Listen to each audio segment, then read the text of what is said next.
Oh, shalom, shalom, my friends. That voice that you hear, shalom, shalom. The voice that you're hearing on the telephone and that we played live doing comedy is the lovely and talented ROBYN SCHALL. Is it? No, let me ask you right now. Is it Shall or Shal? Well, it depends. I'm from Long Island, so it's Shawl. So it's Shawl. It's yeah, that's how I say it. But depending on who you're speaking to, it's Shal or Shawl. So yeah, because I'm wearing a shawl as we speak, but it's a prayer shawl. But that's what I tell people. I'm like, it's like a shawl you wear.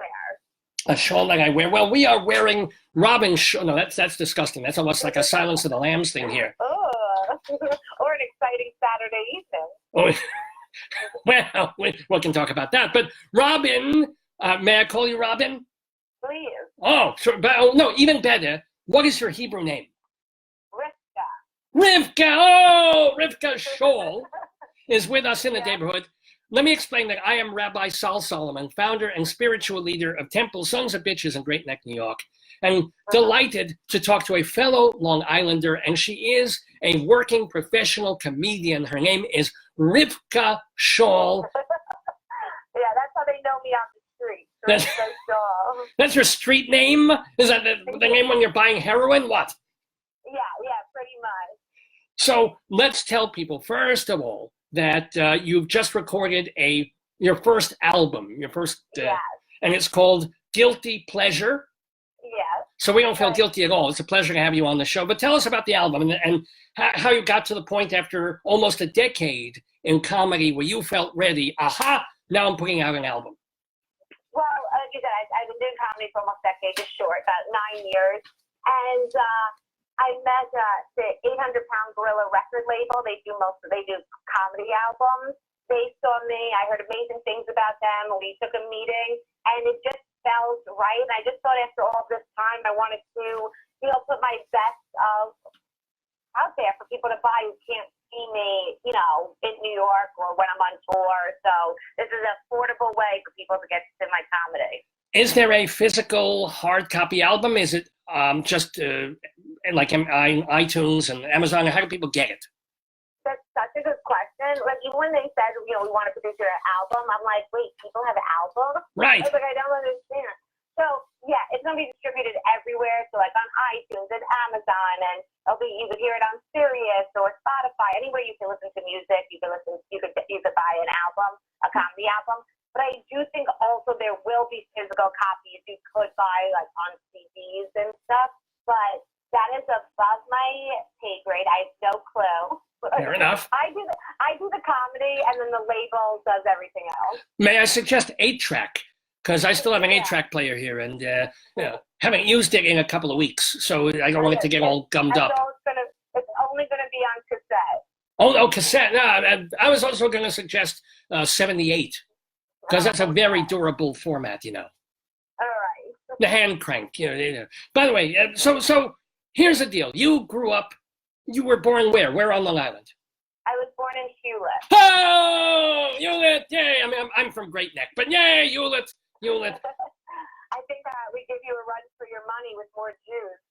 Well, the thing is, don't they call it Julette when they want to make fun of this town? It's essentially Julette.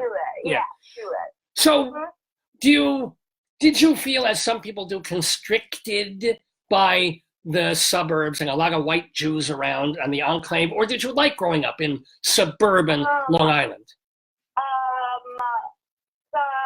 Good question.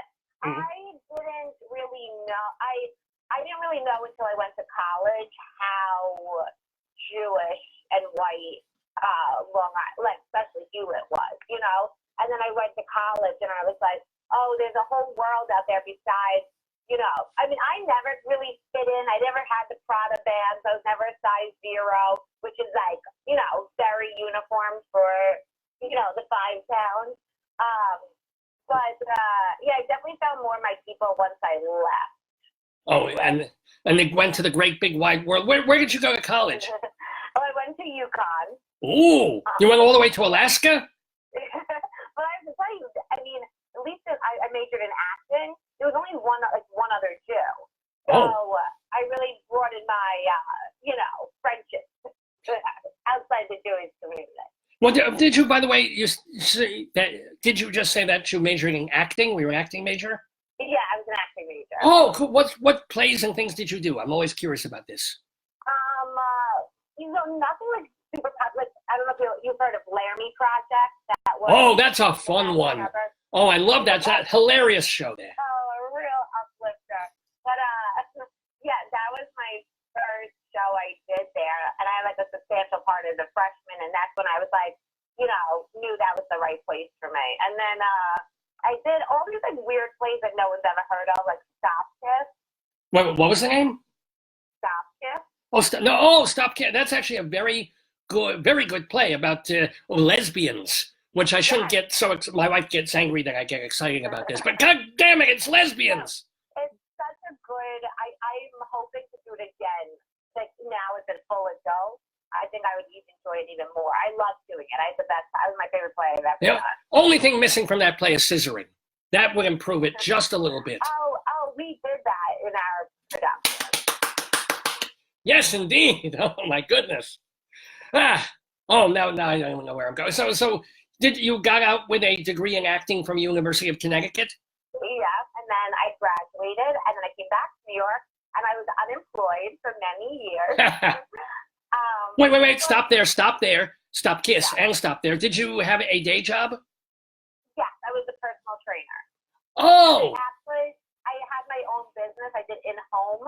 So I actually had like a pretty nice life in my early 20s because I was raking in all this cash, but my dream of being an actress was not being fulfilled, which is why my father, who's an accountant, was like, you should try stand-up. And I was like, are you an idiot? No one makes money doing stand-up. He's like, just try it. I have a feeling. And he was right. Yeah. And then I started doing stand-up, and then, everything started changing. It's just so funny that you had sort of the antithetical conversation with your parents that... Oh, totally. Yeah, it's like, it's your father telling you, forget the money and the accounting and having a stable, secure life. Yeah. Go do stand-up comedy. That's what. It's the craziest thing any Jewish father has ever said to his child. Like, you know what? We got to pursue this dream harder. Don't worry about the money. Right. Go after your dream.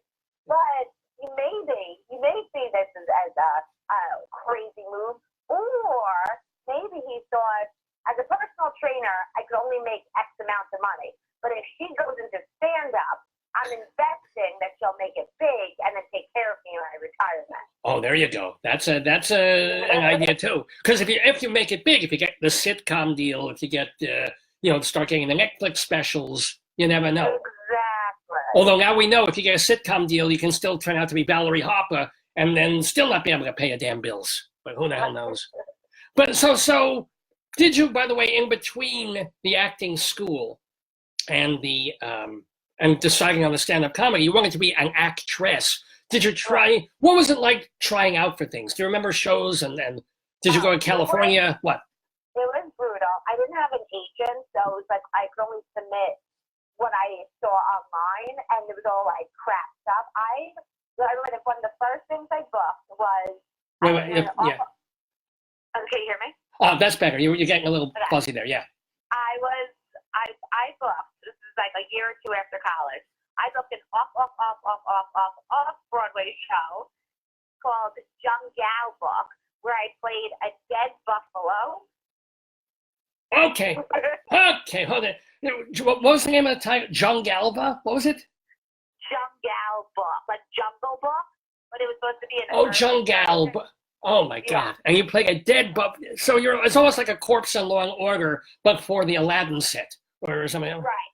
Pretty much. And I remember I had to lay on the stage dead for about 15 minutes, and my family came to support me, and it was supposed to be a sad scene, and everyone's like dying laughing because they were like, this is what we paid you tuition for, ladies and gentlemen, Oh my God, Jungle Book.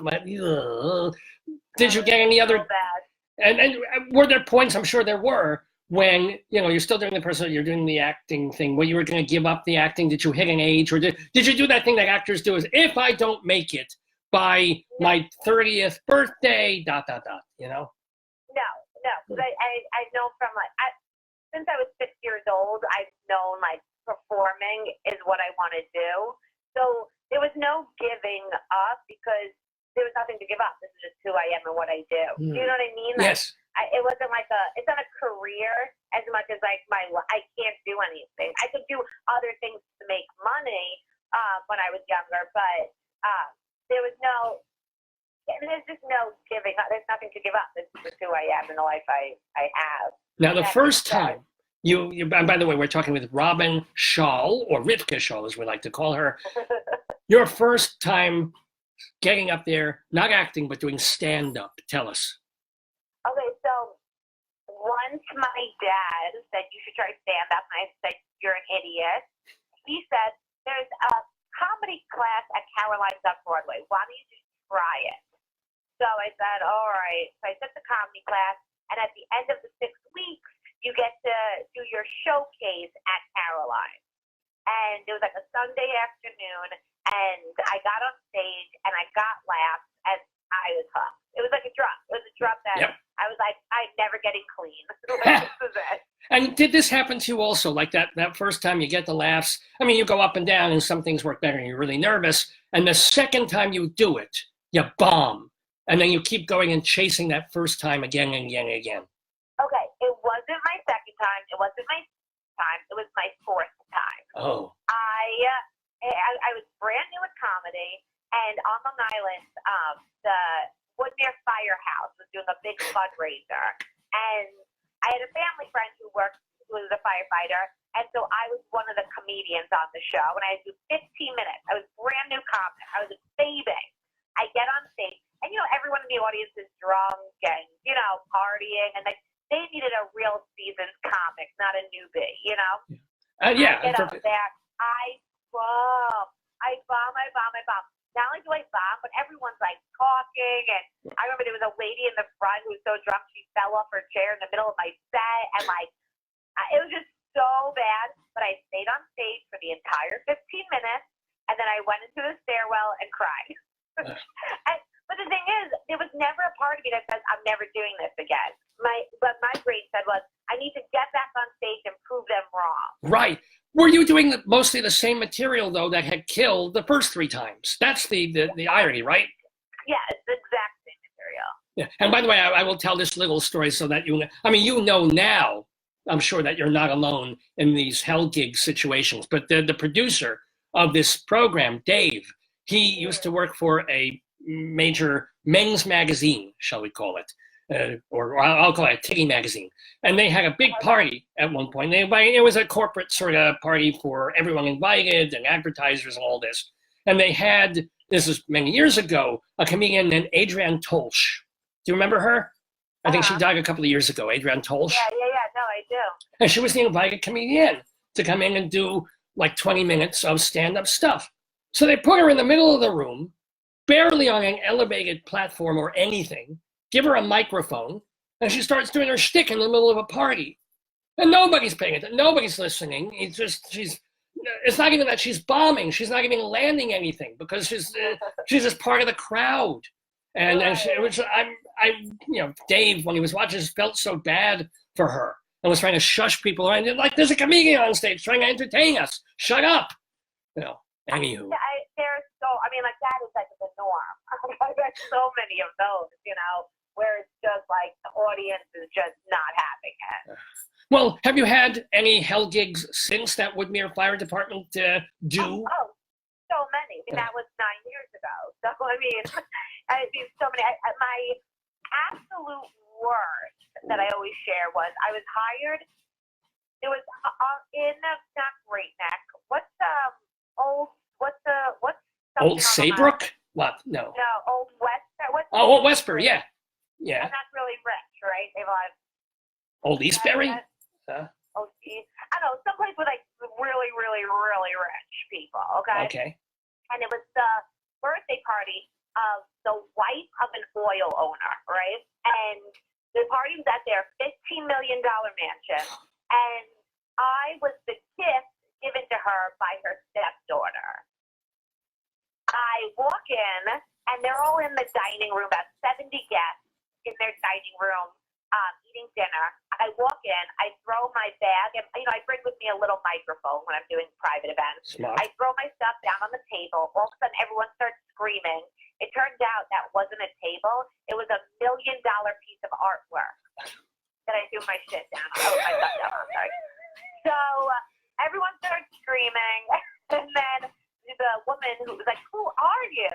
And her stepdaughter goes, "She's a comic. She's my gift to you." And then everyone's looking at me with like such hell. And then the stepdaughter's like, "You want to just start now?" And I was like, "Now?"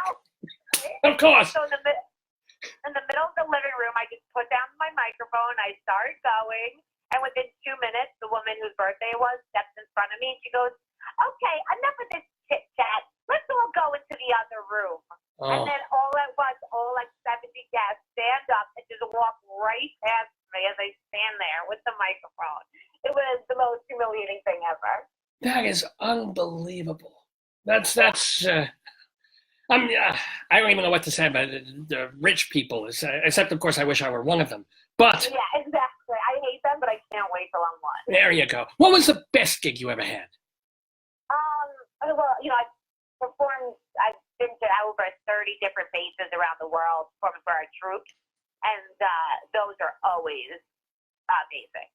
Now, how did that start? I mean, I can't, if I wanted to do a comedy, I can't just call the local Army recruitment place and say, "You know what, I'm going to play for the people in Iraq." Yeah, I was going to say, there's no like straight line to Iraq to call, It started about 2.5 years ago. My college agent, I've always wanted to perform for the troops, but it really is a hard gig to get. They don't just take anyone, you have to really fit a lot of requirements. Yeah, because if you bomb, they actually put you on top of a bomb. It's horrible, yeah. Yeah.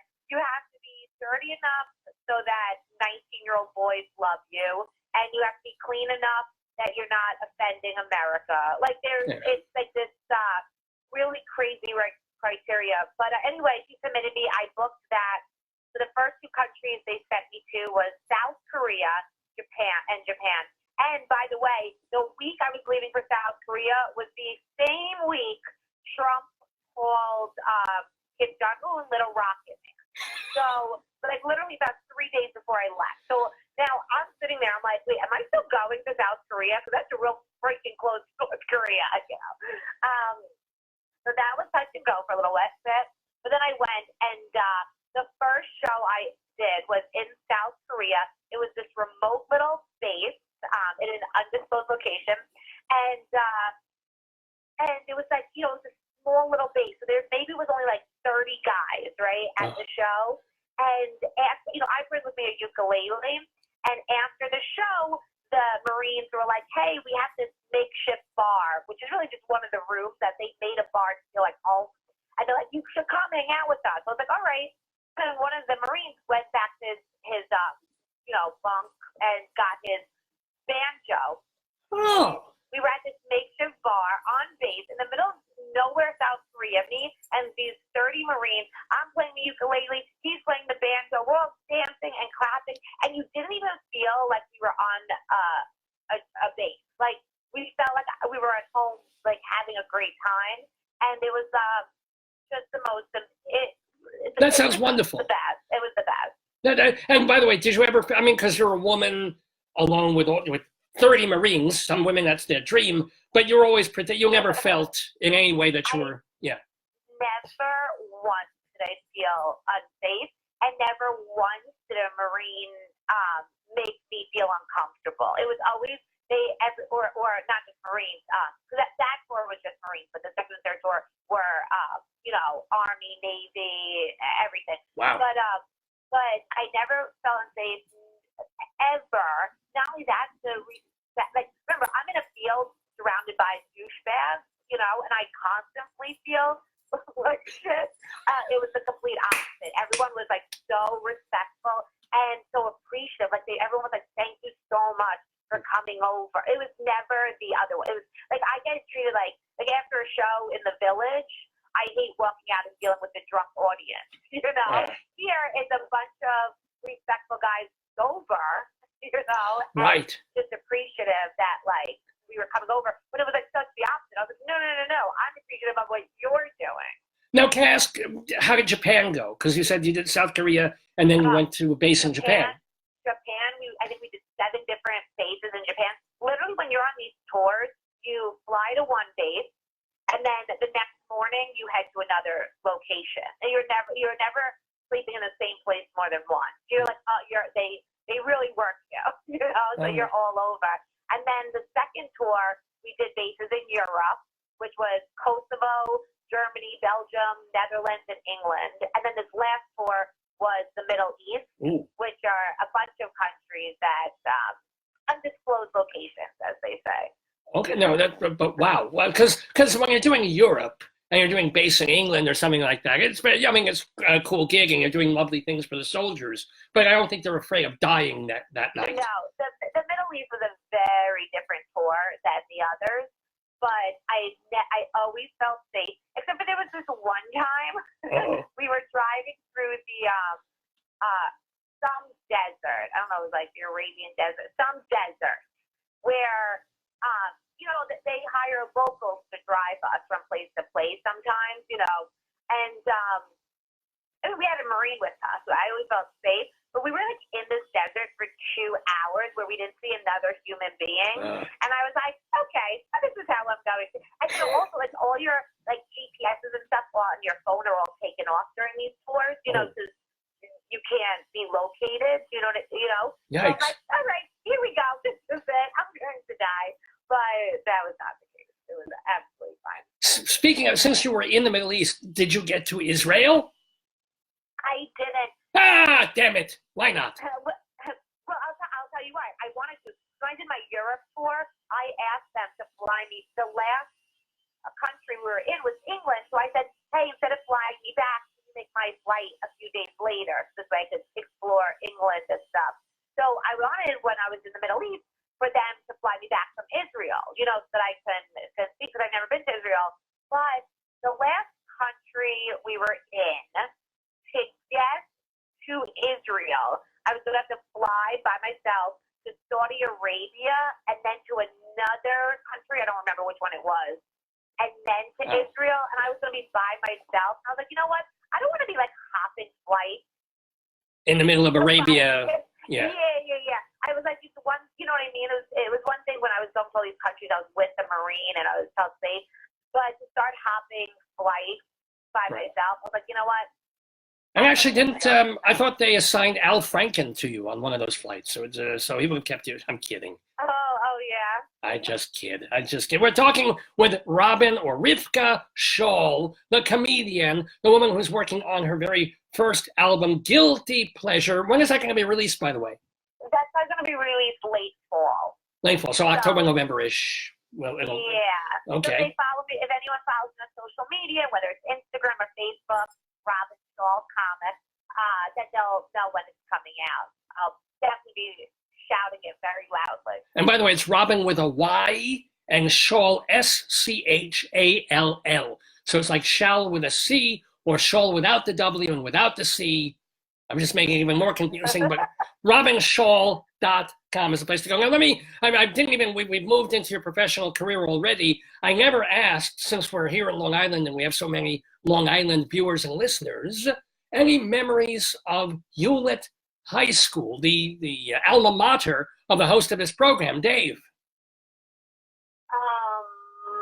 Let's see. Any memories from Hewlett? You went there in like 2000, right? That era? Yeah. Mm-hmm. Yeah. Well, at the middle school, I was president of the middle school. Ooh. And no one thought I was going to win because I was such, everyone who I was running against had been in student council and were really good kids. And then I heard that whoever became president got to give the speech at graduation. And I wanted to give the speech. So I was like, that's it. I got to run. And no one thought I'd win because, again, I never did anything with this school, And then I somehow pulled out a win, and I got to give the speech, and that was definitely a highlight. All right. What about any of the, and this is going to be so insular, but I'm doing this for Dave's benefit. Do you remember some of the teachers that you had when you went to the high school? Yeah. Well, first off, the drama teacher while I was there was Heather Dominic and Dawn DeMayo. And both of them I credit so much for like giving me the fundamental basics for acting. Because if it wasn't for them, I wouldn't have gotten to the acting program at UConn, which then led to so much other stuff down the road. So, I have a great memory. Okay, I have a great memory. They do this thing at Hewlett High School called Cabaret Night. Dave, you know what I'm talking about? Yes. Well, Dave Wood. Yes, he's listening. Yeah. I don't know if he can talk, but so they do this thing called Cabaret Night, and I was on the comedy team. Well, they then take us to Sloan Kettering to perform for the patient, and I loved it so much. It was like I've always wanted to become a performer because I was a sick kid, like I was in and out of hospitals, and I loved comedy because it got me through it. And then I got to perform at a hospital, and I was like, I love it. And actually, this past year, I performed at Sloan Kettering as a comedian twice. I'm actually doing it again next month for the third time. So that taste of performing at Sloan Kettering really solidified what I wanted to do as an adult. So I mean, who doesn't love a little tumor humor? But I have a question from the gallery. Okay. Just say it. Just say it. Well, do you think it's a fair question? If you hadn't come from Long Island, from the Jewishy enclave, do you think you would have the same sense of humor? Would you be as funny if you were born, let's say, in Kansas? Well, there's some funny people from Kansas. I do think Long Island breeds funny because we're such a ridiculous group, like breed of people. Like we're so loud, we're so obnoxious, and we don't have filters. So I do think the reason why there's so many comics that come from Long Island is like famous comics, is because we are trained from an early age to just speak our mind and not care. I feel that way. I mean, people who watch my sermons know I feel that way for sure. Let me ask you, and you briefly mentioned this, not only the Long Island and the Jewish thing, but does pain and illness influence? Because you, as you said, you had some heavy, rough, medical-oriented years. Yes, I have a bone disease. I was diagnosed with cyst called Perthes, and I have to wear, that's Perthes, not herpes, I'm on the radio. Perthes simplex too, yeah. Perthes with a P. And so I had to wear leg braces like Forrest Gump for 3 years, from 6, 7, 8, 11, until 9. And then I had 5 hip surgeries between the age of 9 and 13. 1 full year of being paralyzed from the waist down. So I mean, it was a lot, but I had such a fun childhood. That's the one that I had. I had a really good group of girlfriends from Hewlett, and as a kid, even though I was the girl with leg braces, I wasn't the girl with leg braces. I was treated like completely just like a kid. Can I ask you, when you, as you said, you were paralyzed from the waist down, which sort of sounds like sex life with my wife, but no, I kid. But when you were, did you know that eventually you would be fine, you would walk again? Or were you under the impression that could have been permanent? You know what? Honestly, I knew I was going to walk again, but as a kid, you just have this fear. What if I don't ever walk again? But even when I had leg braces, as a kid, I thought I was going to wear leg braces forever. You have no concept of time as a kid. So, but I have to say, being a Jew from Long Island, my mom put us all in therapy the day I was diagnosed. Oh, very good. Now, how healthy are you now? I mean, pretty healthy, actually. I still have pain, and eventually I'll need hip replacements and knee replacements. But for today, I'm good. Oh, mit Mazel, mit Glück. I mean, but the disease, the Perthes disease, that's gone. It's just you have weakened bones, or what? Yeah. So Perthes disease is when oxygen doesn't get to your bones, so that your bones deteriorate till there's nothing left. And so with Perthes, it's your hip where this happens. For me, it was where his hip happens. Now, usually, you wear leg braces or medication, and they grow the bone back. But I had so many complications. My bone grew out of the socket. They do surgery, and then there was complications with the surgery. So like usually it ends, as a child, but I had all these complications with men. And I mean, most people who have this bone disease as adults need hip and knee replacement. So that's normal.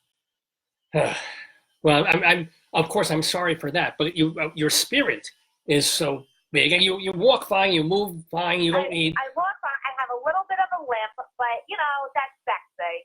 And I feel like there's so much worse diseases and illnesses out there. You know what I mean? Oh my God, I have a hangnail on this nail. It's killing me. I'm telling you. I mean, with all due respect to your hip, this nail for the past 3 days driving me crazy. I'm telling you. Here's the thing. I would come out of surgery as a kid and didn't complain. As an adult, I had cramps, and I'm like, I gotta cancel my show. I can't stop the world. I have my period, everyone. So it really is amazing that, depending on your spirit, certain things seem like nothing, and certain things seem like everything. Now, your process as a comedian person, are you one of these people who walks around with a tape recorder or takes notes on things, or do you have a writing time a certain part of the day? How do you develop new material? So I develop material by living. So, I hang out with friends, I'm with my family, I do things, and then while I'm out, something will strike me as funny, or I'll say something that's funny, and I'll just jot it in my phone, it's my notes, or if I have my notepad on me, I'll write it down. And then when I'm on stage, I'll talk about it, and I'll record myself. And then I'll listen to it, and I'll say, all right, that line was funny, that line was funny. Then the next time I go on stage, I'll say those 2 lines and change up the ending. So I really develop more on stage. And a question that I have, because I have done comedy on stage, but in a scripted sort of a format, my own show, Shalom Damn It, that hopefully is coming back to New York shortly. But point of this is not just to talk about me, although I love to talk about me. Let's talk about me. But if you're doing, since you're a headliner, you have to do 50, 60, 70 minutes. How do you go through all the way through and remember the order of things, especially since you're adding and taking away bits and segments and lines all the time? Do you have a cue card? Do you have a cheat sheet? What do you do? No, well, first off, again, my background is acting. So I've been memorizing scripts, since high school. But also, I wrote these jokes. You know what I mean? So it's not hard to remember something you wrote. I know when I start talking about my mom, I know the ending is blah, blah, because I wrote it, But that's different. It's one thing to remember the joke and the lead and the punchline, but it's another to know that I need to do this routine, connect it to the next routine, about that. So you remember the routines themselves, but it's the connective tissue, and to fill 70 minutes. How do you do? Yeah. You know what? So I have so many learning disabilities, and I think it actually helps in my favor because I have so much, I struggled so much in reading growing up that I developed all these other skills of memorizing. So memorizing to me is not a problem. So for my album, I did an hour, and that was not a problem memorizing that. Let me ask you, because you say on your website, it's not, you said learning disability here, that you didn't read. You couldn't read until you were 16 years old? Yeah. Well, again, this is mostly because I was not in school for, from first grade till 7th grade. There was not 1 year that I was fully in school because I was sick so much and out, and in hospitals and. But if you're lying in bed all that time, wouldn't reading be the one thing that you could do? No, it's sitcom. Well, sitcoms was. Right. No, it just took a back seat to my health and no one really, and the school never held me back. And as much as I love Hewlett, I have to say, it's very easy to slip through the cracks there, or at least was, Huh. So wait a minute, you were able to graduate. You went all the way through, 6th grade, 7th, 8th grade, without being able to read? Actually, it didn't even come up till I was 16, so I think I was in 10th or 11th grade. I sat down for the PSATs, and I got like a negative score, like as dumb as you could possibly look. And it was at that point I was like physically healthy. My parents were like, all right, you know what? You need help outside this school. And they took me to a reading specialist, and that's when it was like I was diagnosed with like all these learning disabilities, dyslexia, and it came out that I was on a 4th grade reading level in 11th grade. Well, but you could. So when how do they correct for dyslexia? What do they do? What do you tell yourself to make a word look the way it's supposed to look? I don't know. There was a lot of exercises we did, like B, like pointing out the B's and the D's and training your brain. And also, I just needed to learn the fundamentals of reading. Reading is fundamental, kids. Yeah. Yeah. So I had this amazing teacher, and outside the school, she was in Cedarhurst, I believe. Cedarhurst! Oh, I love Cedarhurst. There's Jews there, Yes. Oh, lots of Jews. It's funny. I brought my boyfriend to Long Island, and he's not a Jew. And What? Whoa! Stop! You dated outside the faith, Rivka? Shake it. In my defense, he learned all the Hanukkah prayers for me. Okay.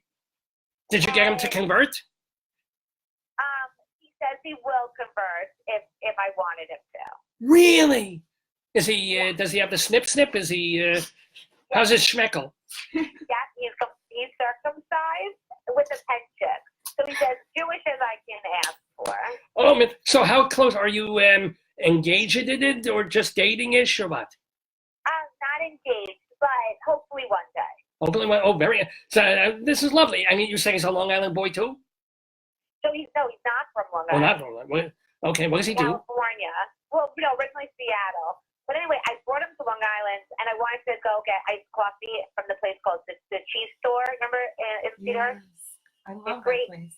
What was the what store? Cheese Store. The cheese store. Yeah. Okay, yeah. They have great iced coffee. So I wanted to take him there, and then I forgot that on Saturdays all of Cedarhurst shuts down. Right. And I had to explain to him how everything is shut down. Cedarhurst for Shabbat. So. And it was like education for him. Yeah, and I was explaining the difference between a Long Island Jew and a Jew. Because let's face it, when it comes to Judaism, most goyim are they have a learning disability. And so they look at Jews and they're like, what the hell are they doing? And we have to get them over that hump. And a Long Island Jew is a very different breed of Jew. Oh, it is. Oh, my God, it is. By the way, we're talking with ROBYN SCHALL. No, I pronounced it wrong there. ROBYN SCHALL. Here in the neighborhood on Dave's Gone By. Remember that in late fall, her album will be coming out in various formats. It's actually going to be on cylinder, the old Edison cylinders. You'll be able to listen to it, as well as the usual MP3 and WAV files and stuff on Amazon and iTunes and Spotify. It will be called Guilty Pleasure. And you can find out more about it at her website, robynschall.com. ROBYN SCHALL, robynschall.com. And just have one more question for the delightful ROBYN SCHALL, who we, of course, thanks so much for being with us in the neighborhood. But I want to talk a little bit about this thing that you tweeted about, because I am totally in agreement with this. And your anger, because I do love anger, at people who get, and this also has to do even with what Dave was talking about before with that Netflix show Larva, of people who get offended at comedy about things that are actually offensive, where people don't get offended by the thing that's offensive. They don't get offended by Jeffrey Epstein. They get offended by people who make jokes about Jeffrey Epstein. There is nothing that annoys me more than people who are offended by comedy. The job of a comic is to take serious things and bring light to it. Otherwise, things are too heavy. You know what I mean? You can't get through hard times without laughter. And if you get offended by something a comic says, instead of the actual thing they're joking about, then you're an idiot. Sorry. Oh my goodness! I'm failing now. I had Spilkus now. I'm failing at the logic here of ROBYN SCHALL, the comedian. By the way, where can people actually physically see you, especially if they're in New York now? Well, I perform, every night of the week all over. If you follow me on Instagram, which is ROBYN SCHALL Comic, every day I post like where I'm going to be and upcoming shows and things like that. Well, go check her out. ROBYN SCHALL, very funny, very delightful, very Jewish, very Long Island in the neighborhood. It just remains for me, Rabbi Sol, to thank you and bless you so much for being with us. I wish you certainly good health, good comedy. By the way, if you do get married at some point to this Goyish boyfriend of yours, and you need a rabbi for the wedding, I've got the chuppah. I've got, well, I'll even cater. Rabbi, I look forward to that day. Me too. And certainly I also look forward, hoping that your health holds out and that when you do have a new hip, you will be the hippest person in the room. That's what I think. Thank you, Rabbi. Thank you, ROBYN SCHALL, and shalom to you.